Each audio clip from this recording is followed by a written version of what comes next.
Day 5, stop number 2, the Johnstown Flood National Memorial.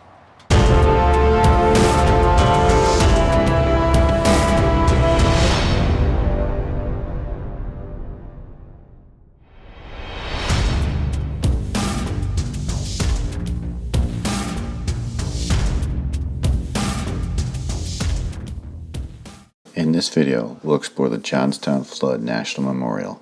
Our experience starts at the Lakeview Visitor Center.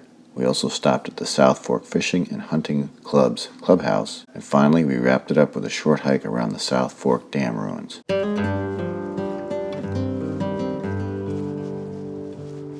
The Visitor Center exhibits were terrific. I would recommend you stop in and see it. There's a fantastic movie that really makes you feel like you're in the flood, explains, it shows, mixes historical pictures, historic films, stories and accounts of those who were gone or missing in the flood. There's also an exhibit from Victor Heisler, who was a boy who survived. His house got swept away and he was climbed on the roof and he climbed onto various structures.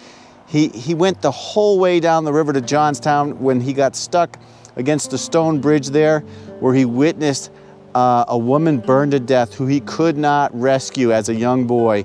Make sure you leave probably at least an hour to come see that. The valley in front of us once cradled a scenic lake held back by the northern dam just below here. Lake Conemaugh stretched more than 2 miles up the valley to your left, and the lake was the heart of an exclusive resort where sailboats caught the mountain breezes and anglers pursued trophy fish. Everything changed on May 31st, 1889 at 3:15 p.m. After a record rainfall, the South Fork Dam gave away. In minutes, the lake was gone. In less than an hour, a devastating wall of water and debris hit the city of Johnstown, 14 miles downstream. The death toll exceeded 2,200.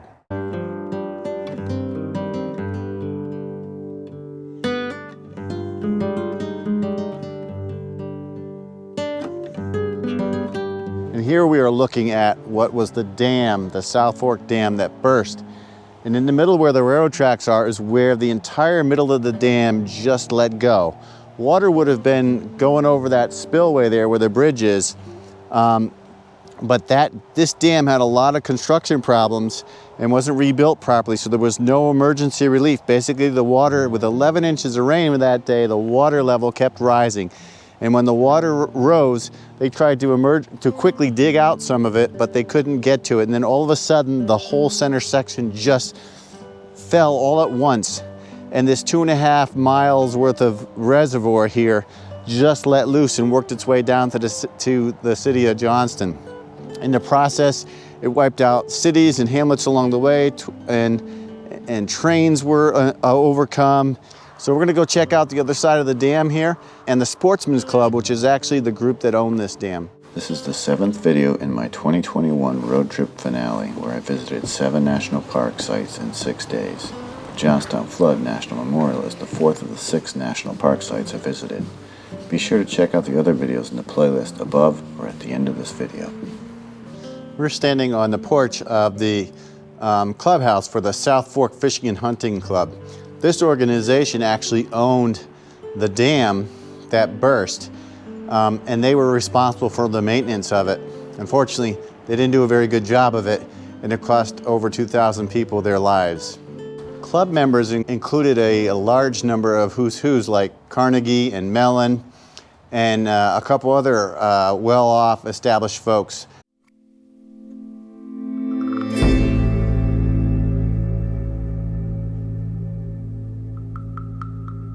We are now standing on the remains of the South Fork Dam, which was completed in 1853. Although well engineered for its time, years of neglect and unsound alterations made the dam unsafe. The original dam had a water control tower and outlet pipes installed underneath the dam, and that tower had burned down and was now impossible to control the lake level with these water control pipes. Additionally, the spillways were getting clogged up, and this was some of the things that led to this eventual collapse of this dam itself.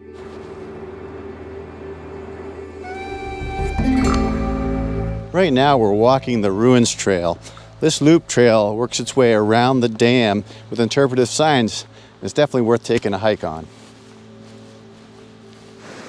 As the water levels began to rise, Colonel Unger and his men at the dam struggled to remove an iron screen attached to the bottom of the spillway bridge, but it was jammed with debris and would not budge. The screen was installed years before to keep fish from escaping from the lake.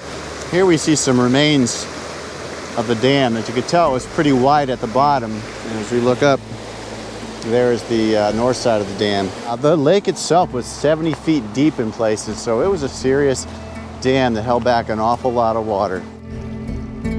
This dam was built as the western reservoir for the Pennsylvania Mainline Canal, which was completed in the 1850s. This would hold water to feed the canal between here and Pittsburgh. From here we get a pretty good view of a cross section of the dam, and you can see that the slope in front of the water was much more gradual than it was behind the water.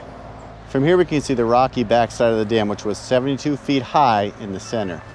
In 1889, the watershed above this dam, covering 48 square miles, was hit with a phenomenal rainstorm. Swelling streams poured into the lake, increasing its normal volume by 33%.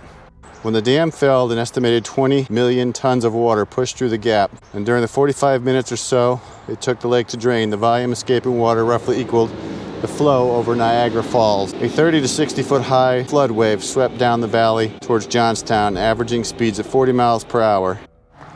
One word of caution: if you are going to hike this trail, you are going to have to take these steps just to get back up to your car.